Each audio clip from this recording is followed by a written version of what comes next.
Good afternoon everyone. നമുക്കറിയാം AI എന്ന് പറയുന്ന ഒരു കാര്യം ഇന്ന് നമ്മുടെ എല്ലാവരുടെയും ലൈഫിൽ അത്രയധികം ഇൻഫ്ലുവൻസ് ചെയ്യുന്ന ഒരു ഫാക്ടറാണ്. ഈ AI എന്ന് പറയുന്ന ഒരു കോൺസെപ്റ്റ് നമ്മൾക്ക് യൂസ് ചെയ്യാൻ പറ്റുന്ന രീതിയിലേക്ക് മാറ്റാൻ വേണ്ടിയിട്ട് ഹെൽപ്പ് ചെയ്തിട്ടുള്ള ഒരു മെയിൻ ഫാക്ടറാണ് മെഷീൻ ലേണിംഗ്. ടെക്നിക്കലി പറയുകയാണെങ്കിൽ ഈ പറയുന്ന മെഷീൻസിനെ നമ്മൾ പറയുന്ന കാര്യങ്ങൾ കൃത്യമായിട്ട് മനസ്സിലാക്കാനും അത് അനലൈസ് ചെയ്ത് നമുക്ക് വേണ്ട രീതിയിൽ ഔട്ട്പുട്ടുകൾ പ്രെഡിക്റ്റ് ചെയ്ത് തരാനും വേണ്ടിയിട്ട് നമ്മൾ ഈ മെഷീൻസിനെ ട്രെയിൻ ചെയ്യിക്കും. അതിനെ പഠിപ്പിക്കാനും ട്രെയിൻ ചെയ്യിക്കാനും വേണ്ടിയിട്ട് യൂസ് ചെയ്യുന്ന ഒരു ഏരിയയാണ് മെഷീൻ ലേണിംഗ് എന്ന് പറയുന്നത്.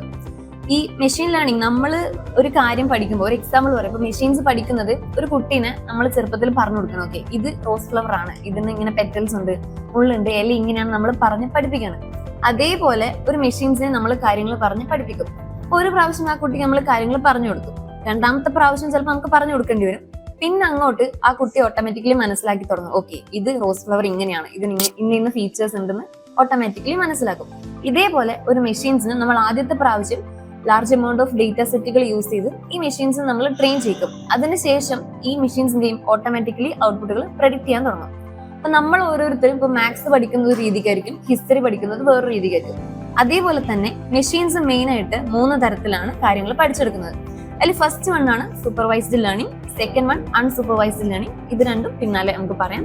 മൂന്നാമത് വരുന്നതാണ് റീഇൻഫോഴ്സ്മെന്റ് ലേണിംഗ്. ഇതിനകത്ത് എങ്ങനെയാന്ന് വെച്ച് കഴിഞ്ഞാൽ ഈ മെഷീൻസ് അതിന്റെ ചുറ്റുപാടുമായിട്ട് കമ്മ്യൂണിക്കേറ്റ് ചെയ്ത ശേഷം അവിടെ നിന്നാണ് കാര്യങ്ങൾ ലേൺ ചെയ്തെടുക്കുന്നത്. അതിന് ടെക്നിക്കലി ഒരു എക്സാമ്പിൾ പറയുകയാണെങ്കിൽ സെൽഫ് ഡ്രൈവിംഗ് കാറുകൾ. നമ്മളുടെ ഈ കാറുകൾക്കകത്തുള്ള സെൻസേഴ്സിന്റെ ഹെൽപ്പോട് കൂടിയിട്ടാണ് ഇത് സറൗണ്ടിങ്സുമായിട്ട് കമ്മ്യൂണിക്കേറ്റ് ചെയ്യുന്നത്. മുന്നിലുള്ള വാഹനങ്ങളായിട്ട് എത്ര ഡിസ്റ്റൻസ് കീപ്പ് ചെയ്യണം, മുമ്പിൽ ഏതെങ്കിലും സിഗ്നൽസോ കാര്യങ്ങളോ ഉണ്ടോ, അല്ലെങ്കിൽ റോഡിന്റെ ബൗണ്ടറി എവിടെയാണ്, ഇത്തരം കാര്യങ്ങളെല്ലാം സെൻസേഴ്സിൽ നിന്നാണ് ഇതിലേക്ക് ഒരു ഇൻപുട്ട് കിട്ടുന്നത്. ഈ ഇൻപുട്ട് വെച്ചിട്ടാണ് റീഇൻഫോഴ്സ്മെന്റ് ലേണിംഗിന്റെ ഹെൽപ്പോട് കൂടിയിട്ട് സെൽഫ് ഡ്രൈവിംഗ് കാറുകൾ മനസ്സിലാക്കുന്നത് എത്ര ഡിസ്റ്റൻസ് പോകണ്ട എന്നുള്ളത്. കൃത്യമായിട്ട് ഇത് ഫോളോ ചെയ്യുന്ന സമയത്ത് ഇതിനെന്ത് ചെയ്യും, ഒരു പോസിറ്റീവ് ഒരു പെനാൾട്ടി പോലെ പ്രൊവൈഡ് ചെയ്യും. അതായത് ചെയ്തത് കറക്റ്റ് ആണ്, ഇത് തന്നെ ഫോളോ ചെയ്യും എന്നുള്ള രീതിക്ക് ഒരു ഇൻഫർമേഷൻസ് ഈ മെഷീൻസിന് മനസ്സിലാകും. ചെയ്ത കാര്യങ്ങൾ ഏതെങ്കിലും തരത്തിലുള്ള മിസ്റ്റേക്സ് വരുന്ന സമയത്ത് ഒരു നെഗറ്റീവ് പെനാൾട്ടി വരും. അതായത് നിങ്ങൾ ചെയ്ത കാര്യം ഇനി ഫോളോ ചെയ്യാൻ പാടില്ല. അതായത് നമ്മളൊരു കുട്ടീൻ്റെ അടുത്ത് നല്ല കാര്യങ്ങൾ ചെയ്യുമ്പോൾ അപ്രീഷിയേറ്റ് ചെയ്യുന്ന പോലെ, ചെയ്ത കാര്യങ്ങൾ മിസ്റ്റേക്സ് വരുമ്പോൾ അത് അങ്ങനെയല്ല ഇങ്ങനെയാണെന്ന് പറഞ്ഞു കൊടുക്കുന്ന പോലെ ആ ഒരു രീതിയാണ് റീഇൻഫോഴ്സ്മെന്റ് ലേണിംഗിനകത്ത് മെഷീൻസ് പഠിക്കുന്നത്. ഇനി മെഷീൻസ് എങ്ങനെയാണ് അത് വർക്ക് ചെയ്യുന്നത്, അതിന്റെ വർക്ക് ഫ്ലോ എങ്ങനെയാണെന്ന് വെച്ചാൽ ഫസ്റ്റ് സ്റ്റേജ് എന്ന് പറയുന്നത് ഡേറ്റ പ്രോസസ്സിംഗ്. നമ്മൾ പറഞ്ഞു ലാർജ് എമൗണ്ട് ഓഫ് ഡേറ്റ സെറ്റുകളാണ് ഈ മെഷീൻസിനകത്തേക്ക് കൊടുക്കുന്നത്. ഈ കൊടുക്കുന്ന ഡേറ്റ ആദ്യം ക്ലീൻ ചെയ്ത് അതിനകത്തെ അൺവാണ്ടഡ് നോയ്സ് കാര്യങ്ങൾ, അതിന്റെ ഫോർമാറ്റുകൾ സ്റ്റാൻഡേർഡ് ഫോർമാറ്റിലേക്ക് കൺവേർട്ട് ചെയ്യുക, ഇങ്ങനത്തെ കാര്യങ്ങളെല്ലാമാണ് ഡേറ്റ പ്രോസസ്സിങ്ങിനകത്ത് നടക്കുന്നത്. രണ്ടാമത്തെ സ്റ്റേജ് എന്ന് പറയുന്നത് മോഡൽ ട്രെയിനിങ്. ഈ മോഡലിനകത്തുള്ള ന്യൂറൽ നെറ്റ്വർക്ക്സ് വഴി നമ്മൾ കൊടുത്ത ഡേറ്റ സെറ്റിനകത്തുള്ള ഡേറ്റാസ് ഈ ന്യൂറൽ നെറ്റ്വർക്കിൽ പാസ് ചെയ്യും. അതിനുശേഷം നമുക്ക് ഒരു ഔട്ട്പുട്ട് പ്രെഡിക്റ്റ് ചെയ്യും. ഈ പ്രെഡിക്റ്റ് ചെയ്യുന്ന സമയത്ത് ഇതിനകത്ത് ഇന്റേണൽ വേരിയബിൾസ് ഉണ്ടാവും ഈ നെറ്റ്വർക്കിനകത്ത്.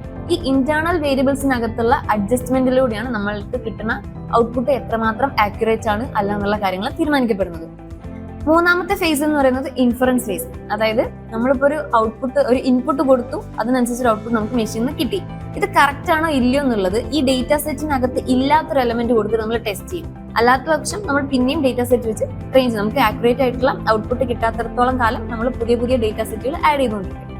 ഏറ്റവും ലാസ്റ്റ് സ്റ്റേജ് ആണ് ഐട്രേഷൻ. അപ്പൊ നമ്മൾ വന്ന ഓരോ സ്റ്റേജിലൂടെയും പിന്നെ കടന്നു പോയിട്ട് ഒരു ആക്യുറേറ്റ് ആയിട്ടുള്ള ഔട്ട്പുട്ട് കിട്ടുന്നത് വരെ നമ്മൾ ഈ മോഡലിനെ ട്രെയിൻ ചെയ്ത് എടുക്കും.